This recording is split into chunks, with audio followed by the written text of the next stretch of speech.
You can be outraged by the people running our country selling out our country to China, and you should be, but that's a very different thing from wanting to go to war with China, a war that we have no assurance we would win, to put it mildly. But in a memo to his troops, 4-star Air Force General Mike Minahan wrote this, quote, "My gut tells me we will fight in 2025. Xi Jinping secured his third term and set his war council in October 2022. Taiwan's presidential elections are in 2024 and will offer Xi a reason.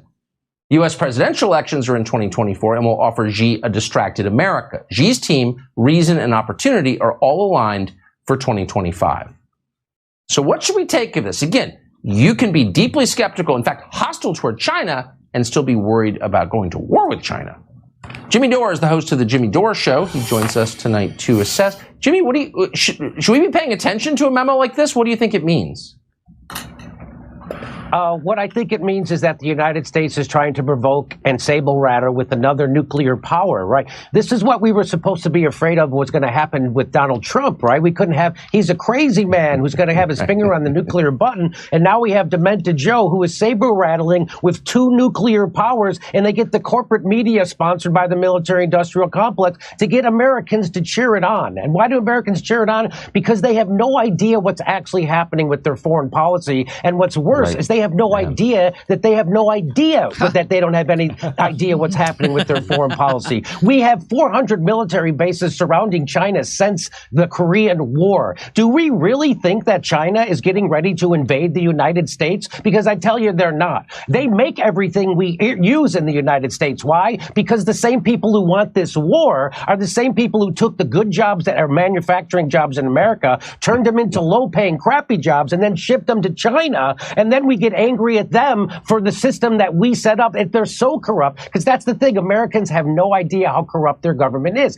They think our government's just regular corrupt, like, oh, Trump gave his son a job or Biden gave his kid a no-show job in the Ukraine war. That's not, the whole thing is corrupt. The $800 billion military budget is $800 billion of corruption. Why do we have to have 900 military bases around? We're the ones provoking this war, just like we provoked the war in Ukraine. We are now provoking a war with China. And who benefits? I'll tell you right now, your enemy is not China. Your enemy is not Russia. Your enemy is the military-industrial complex, which has been fleecing this country to the tunes of hundreds of billions and trillions of dollars. How many times are we going to have a defense secretary say, hey, we can't account for $2 trillion in the Pentagon again? That, like, which has happened twice now in my lifetime. So again, people are being, the war machine cannot be stopped. Who's running this country? The war machine. It certainly isn't Joe Biden making these decisions. I would like to know who is making the decisions. And I just want to remind everybody, the United States is the world's terrorist. We just set the Middle East on fire in the last 20 years. And now we're doing a proxy war in Ukraine, which we provoked, NATO provoked, and it was just admitted that we provoked it by the former Prime Minister of Germany. And now we're trying to saber-rattle with China, and they're predicting a war.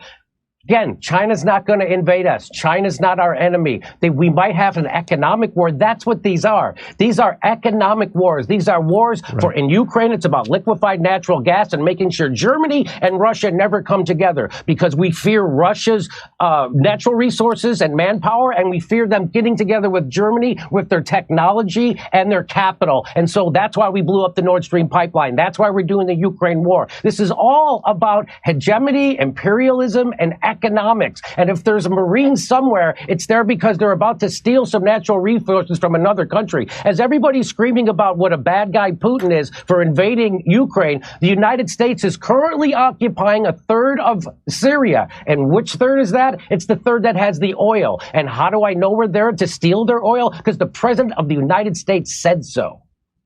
And we're not even benefiting economically. That's, I mean, of course, that's the rub. Jimmy Dore, appreciate it. Thank you. My pleasure.